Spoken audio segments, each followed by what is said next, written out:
Et bonjour petite étincelle nomade, j'espère que tu vas bien. Bienvenue dans un pas de côté. Alors ici, on ne cherche pas des réponses toutes faites, mais des pistes à écouter, des signes à ressentir et surtout, un pas à faire vers soi.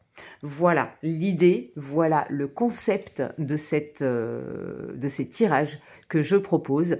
Et ici, je vous fais une petite intro commune à tous.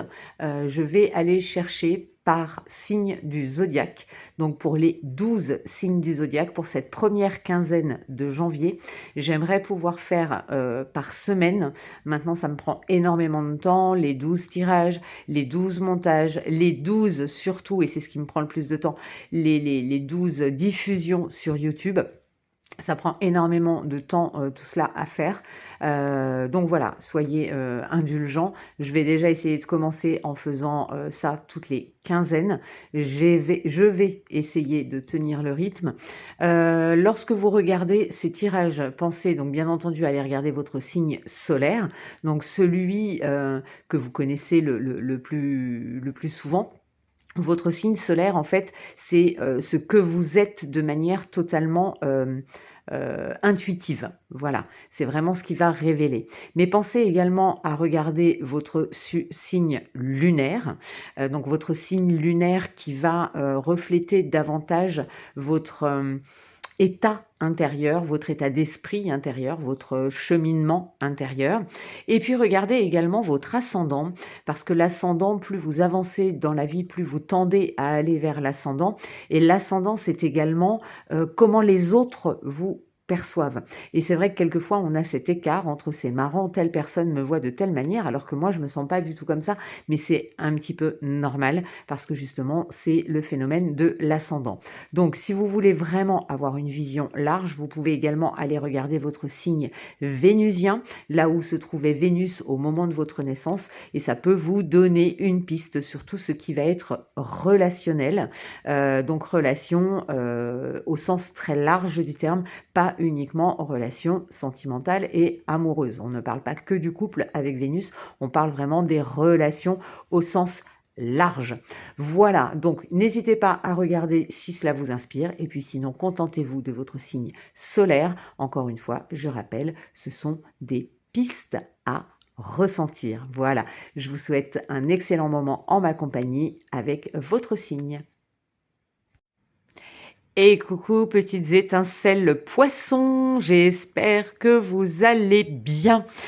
J'arrive, c'est le dernier de la série.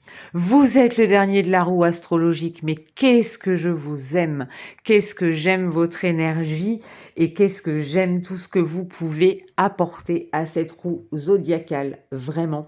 Donc c'est avec vous que je vais clôturer ce tirage des zodiaques pour la première quinzaine de janvier. On y va, on va aller regarder un petit peu quelles énergies s'ouvrent à vous pour cette quinzaine, même si elle est déjà entamée. J'arrive avec donc plusieurs oracles. Plusieurs oracles. On va aller regarder les premiers messages et j'irai clôturer avec l'oracle du chaman mystique qui est très très présent sur ce début d'année, enfin fin d'année 2025 et ce début d'année 2026. J'ai toujours un gros reflet ici, il va vraiment falloir que je trouve une solution, je rapprocherai les cartes à ce moment-là du tirage. Allez, assez de blabla, allons à l'essentiel avec la première carte, le chant des rêves.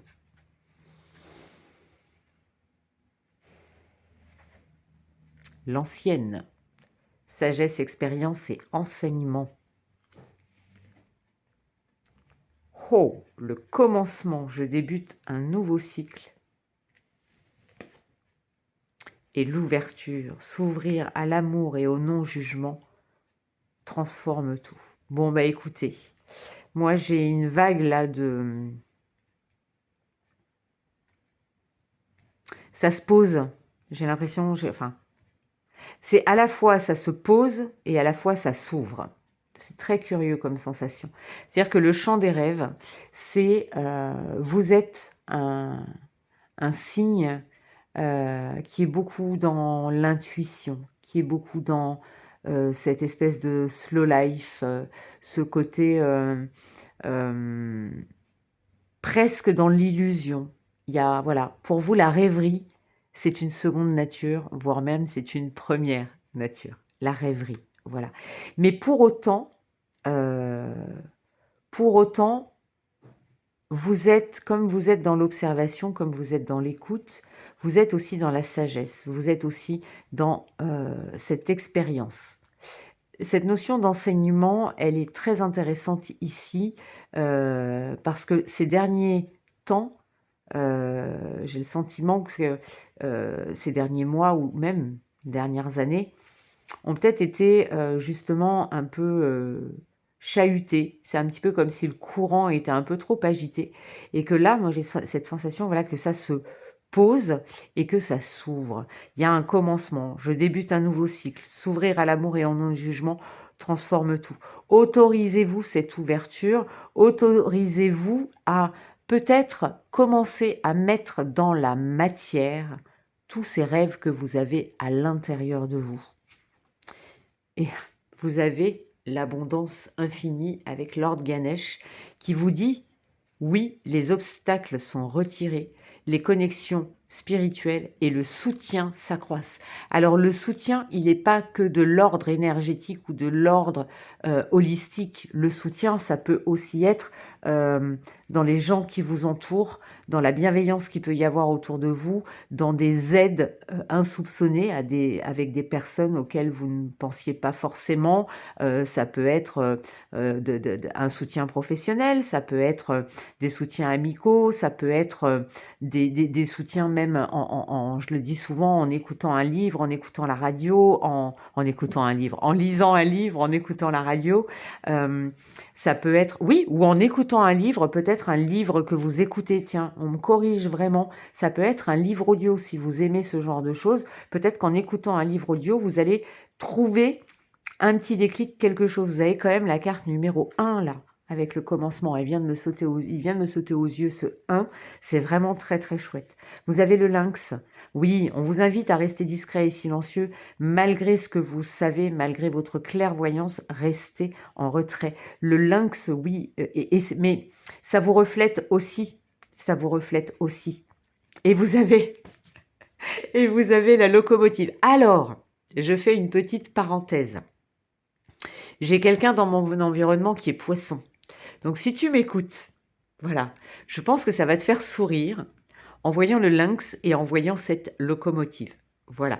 Donc seules les limites que tu t'imposes t'empêchent d'avancer, dépasse ta propre nature pour aller aussi loin que tu peux l'imaginer.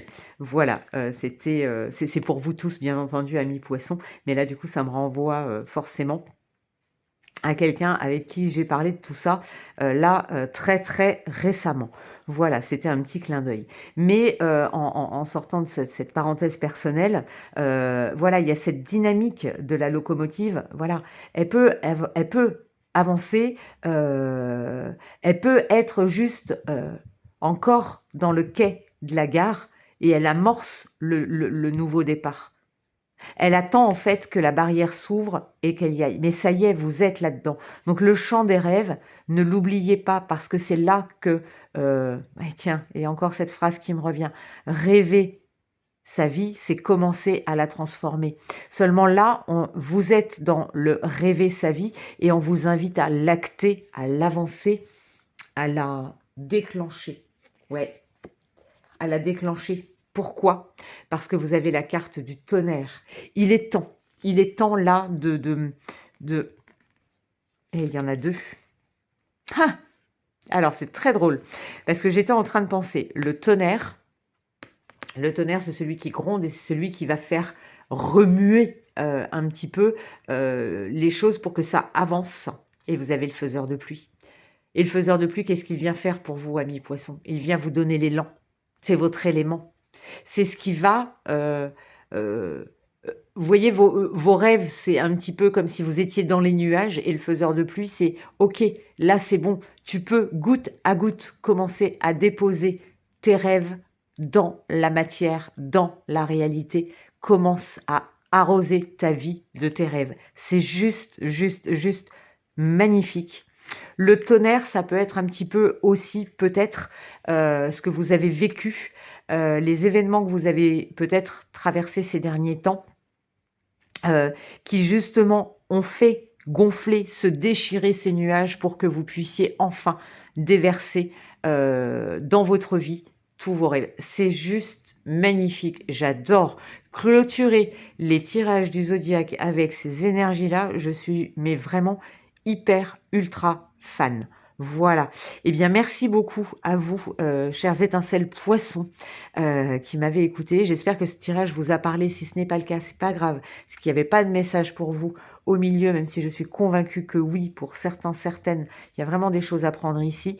Si ce n'est pas le cas, encore une fois, c'est pas grave. Vous pouvez également aller, piocher dans les hebdos qui sortent le dimanche soir et les quotidiens tous les matins. J'essaye vers 7h, 7h30 selon ma connexion. Quoi qu'il arrive, j'essaye de vous accompagner, avec ce pas de côté pour vous permettre justement, d'avoir des pistes, de ressenti, des chemins de pensée un petit peu différents. Voilà, je vous embrasse très, très fort, amis poissons. Je vous dis à très bientôt dans un autre pas de côté. Bye bye.